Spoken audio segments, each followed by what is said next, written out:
Assalamualaikum warahmatullahi wabarakatuh.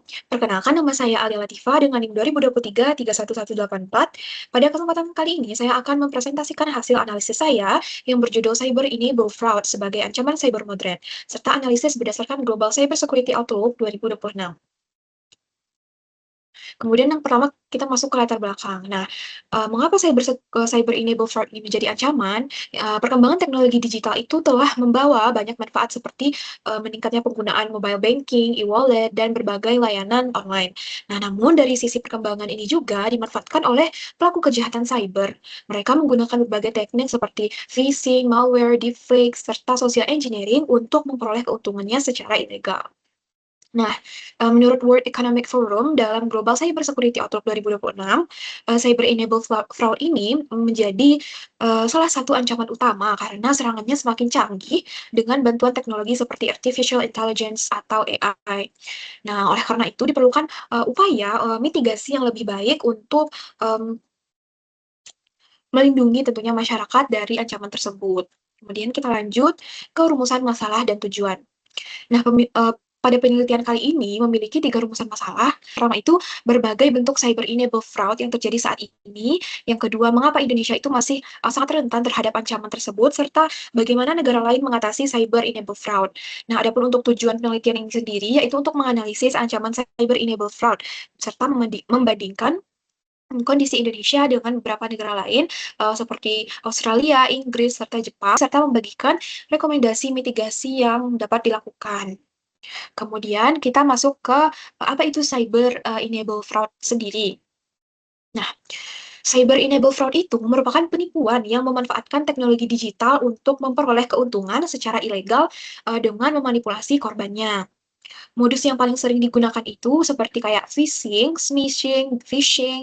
deepfake, serta mobile banking fraud. Seperti yang telah ditampilkan pada gambar tersebut, itu yang pertama itu ada cyber enable fraud, ada phishing juga, deepfake, serta mobile banking fraud. Nah, teknik-teknik tadi memanfaatkan kelemahan manusia sebagai sasaran utama dalam rekayasa sosial atau social engineering. Kemudian lanjut ke studi literatur. Nah, penelitian ini menggunakan beberapa referensi utama. Yang pertama itu ada World Economic Forum yang menjelaskan bahwa cyber enable fraud itu sendiri merupakan ancaman global akibat perkembangan dari AI dan transformasi digital.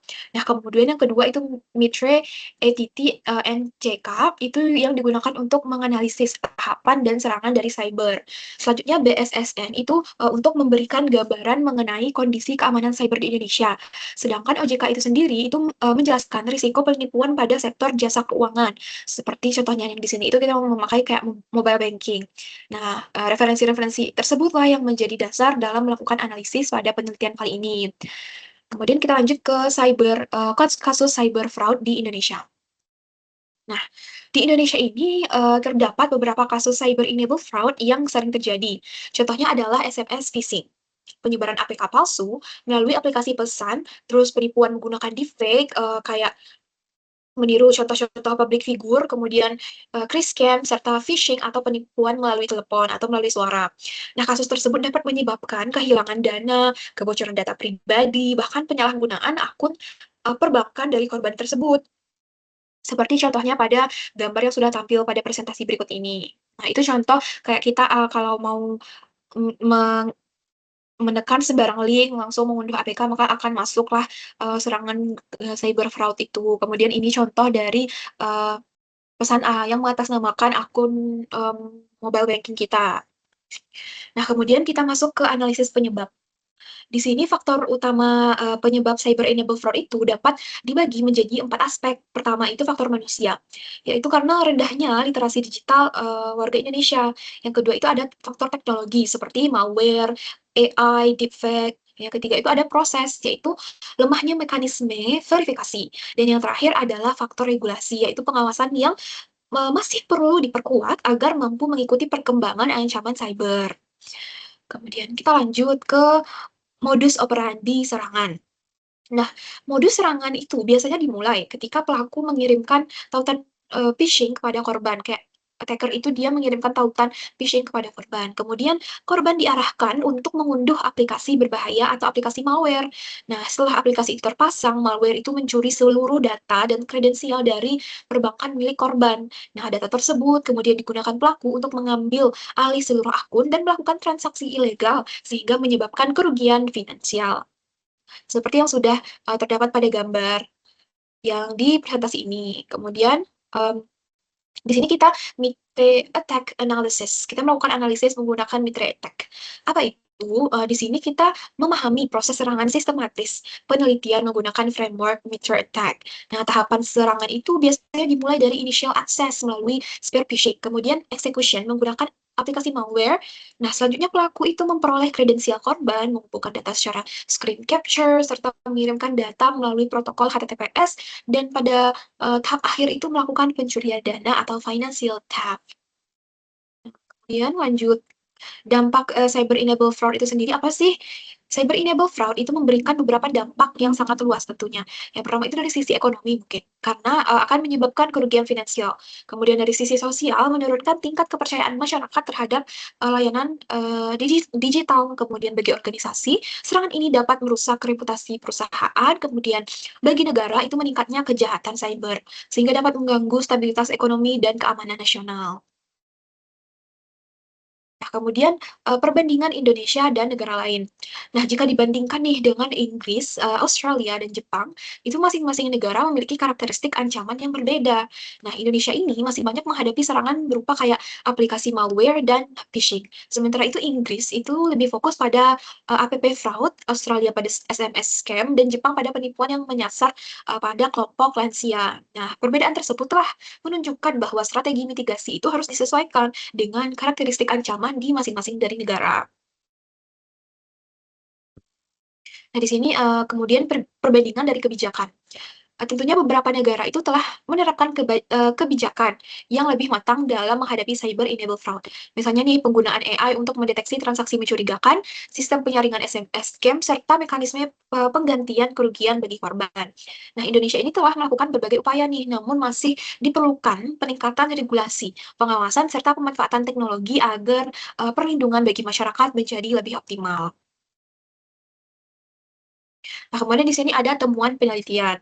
Dari hasil, analisis itu masih diperoleh beberapa temuan penting, yaitu kayak yang pertama, manusia itu masih menjadi target utama dalam serangan cyber. Yang kedua, itu perkembangan AI membuat, serangan menjadi lebih cepat dan lebih sulit dikenali. Yang ketiga itu teknologi deepfake semakin, realistis, sehingga, meningkatkan risiko penipuan. Nah, selain itu Indonesia juga masih perlu memperkuat strategi mitigasi melalui kolaborasi antara pemerintah tentunya, industri, serta masyarakatnya sendiri. Kemudian, apa saja sih itu peran AI? Nah, artificial intelligence memiliki dua sisi, yaitu di satu sisi AI ini dapat dimanfaatkan untuk, pelaku kejahatan membuat deepfake, voice cloning, maupun, phishing yang lebih meyakinkan. Namun di sisi lain, AI juga dapat dimanfaatkan sebagai sistem pertahanan melalui fraud, detection, machine learning, and behavioral analytics untuk, mendeteksi aktivitas yang mencurigakan. Nah, kemudian, timeline perkembangan cyber fraud. Nah, timeline ini menunjukkan bahwa ancaman cyber enabled fraud itu terus berkembang, yang dimulai dari 2023, mulai dari SMS scam, kemudian, APK malware, kemudian berkembang menjadi deepfake, hingga saat ini mulai muncul ancaman, berbasis AI yang semakin canggih. Hal ini juga menunjukkan bahwa, sistem keamanan cyber ini juga harus berkembang melalui, mengikuti perubahan teknologi. Gitu. Kemudian, dashboard analysis, ini terdapat gambar dashboard-nya. Nah, dashboard ini merangkum hasil analisis penelitian. Kemudian, phishing masih menjadi jenis serangan yang paling dominan, disusun oleh malware, deepfake, dan berbagai bentuk scam lainnya. Target utamanya serangan, adalah pengguna mobile banking, e-wallet, email, dan media sosial. Nah, korban itu tidak hanya individu, tapi juga kadang UMKM dan perusahaan. Sehingga dampak utama yang ditimbulkan adalah kerugian finansial serta kebocoran data dari korban. Nah, kemudian terakhir yaitu kesimpulan. Nah, sebagai penutupnya ini dapat disimpulkan bahwa cyber-enabled fraud merupakan ancaman cyber modern yang terus berkembang seiring dengan kemajuan teknologi. Nah, Indonesia ini masih rentan, masih menghadapi tantangan dalam aspek literasi digital, regulasi, serta teknologi perusahaan. Nah, oleh karena itu diperlukan kolaborasi antara pemerintah, industri, serta masyarakat untuk meningkatkan kesadaran dari keamanan cyber serta memperkuat sistem perlindungan digital. Nah, demikian presentasi yang dapat saya sampaikan mengenai cyber enable fraud sebagai ancaman cyber modern. Terima kasih atas perhatian teman-teman semua. Saya Ala Latifah dengan NIM 2023 31184. Mohon maaf apabila terdapat kekurangan dalam penyampaian saya. Assalamualaikum warahmatullahi wabarakatuh.